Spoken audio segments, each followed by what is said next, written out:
খুব সহজে বানিয়ে নিলাম নরম তুলতুলে নান রুটি। সো হ্যালো এভরিওয়ান, আসসালামু আলাইকুম। সবাই কেমন আছেন? আলহামদুলিল্লাহ আমি ভালো আছি। তো আজকে আমি আপনাদের সাথে কোনো ব্লগ শেয়ার করব না, একটা রেসিপি শেয়ার করব। তো এটা আমি কালকে বানিয়েছিলাম, সাথে গ্রিল আর এই নান রুটিটা বানিয়েছিলাম। তো এখানে আমি কিভাবে বানাচ্ছি সেটাই আপনাদের সাথে শেয়ার করব। তো এখানে আমি নিয়েছি 2 কাপের মতো নিয়েছি ময়দা, আরো হাফ কাপও নিয়েছি ময়দা। তো এখানে দিয়ে দিচ্ছি আমি 2 টেবিল চামচ চিনি, 1 টেবিল চামচ ইস্ট, 2 টেবিল চামচ রান্নার তেল দিলাম, আর পরিমাণ মতো দিয়ে দিলাম লবণ। এখানে ভ্যানিলা এসেন্স দেওয়ার কথা ছিল, তো আমার মনে ছিল না, তাই আর দেওয়া হয়নি, আপনারা দিয়ে নেবেন। এখন আমি কুসুম গরম পানি দিয়ে ভালো করে ডোটা মেখে নেব। কুসুম গরম বলতে একেবারে ঠান্ডা না, যেন হাত সহ্য করতে পারে আঙ্গুল দিলে, ওরকম গরম পানি দিয়ে অল্প অল্প করে পানি দিয়ে নরম একটা ডো তৈরি করতে হবে। যেরকমটা আমরা রুটির জন্য করি তার চেয়েও নরম, ঠিক এরকম একটা ডো তৈরি করতে হবে। তারপর উপরে দিয়ে আমি হাত দিয়ে একটু তেল দিয়ে মেখে আমি রেখে দিলাম 1 ঘন্টার জন্য।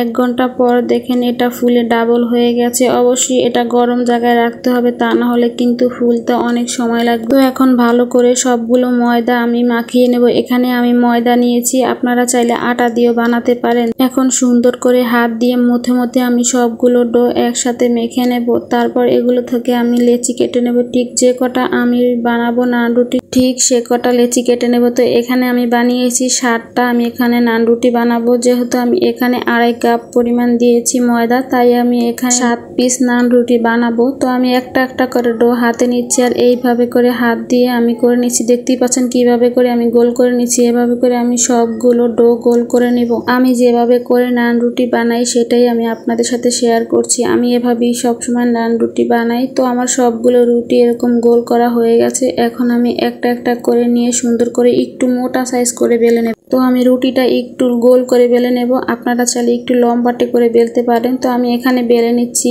আটা দিয়ে বা ময়দা দিয়ে, আপনারা চাইলে তেল দিয়ে বেলে নিতে পারেন। যেভাবে নরমাল রুটি বানানো হয় ঠিক সেইভাবে আমি রুটিটা বেলে নিচ্ছি হাত দিয়ে, কিন্তু একটু মোটা সাইজ করে বেলে নেব। ঠিক এরকম একটু পুরুত্ব করে আমি রুটিটা বেলে নেব। এখন চুলাতে একটা কড়াই বসিয়ে দিলাম, আর মিডিয়াম আছে কড়াইটা গরম করে নিয়ে এখন দিয়ে দিচ্ছি একটা রুটি।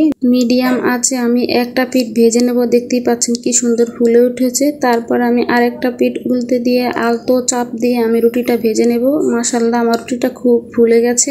তো আমি আরেকটা পিঠ উল্টে দিলাম, ভালো করে আমি 2টা পিঠ চেপে চেপে এইভাবে করে ভেজে নেব। নান রুটিটা যেহেতু একটু মোটা টাইপের হয়, তাই একটু সময় নিয়ে ধৈর্য ধরে রুটিটা ভেজে নিতে হবে। তো আমার একটা রুটি ভাজা হয়ে গেছে, আমি নামিয়ে নিচ্ছি। আর একটা রুটি আমি এখানে ভেজে নিচ্ছি, একটু তেল দিয়ে ভেজে নিচ্ছি রুটিটাতে। তো এটা একটু কালারটা অন্যরকম হয়েছে, যেহেতু তেল দিয়ে আমি এই নান রুটিটা ভেজেছি। তো আপনারা চাইলে সবগুলো রুটি তেল দিয়ে ভাজতে পারেন। তো আমি একটা রুটি ভাজলাম, খেতে কিন্তু দুইটাই মজা হয়, তেল দিয়ে ভাজলেও মজা হয় আর তেল ছাড়া ভাজলেও কিন্তু মজা হয়। তো আমি সবগুলো রুটি এভাবে করে ভেজে নিলাম, আর এই রুটিটা একদম নরম তুলতুলে হয়ে গেছে, আর একদম পরের দিন পর্যন্ত এরকমই সফট আর নরম থাকে। এই রেসিপিটা কিন্তু কালকে আমি গ্রিলের সাথে বানিয়েছিলাম, তো কালকে আর দেওয়া হয়নি, ভিডিও বড় হবে বলে আজকে দিয়ে দিলাম। তো সবাই ভালো থাকবেন, আল্লাহ হাফেজ।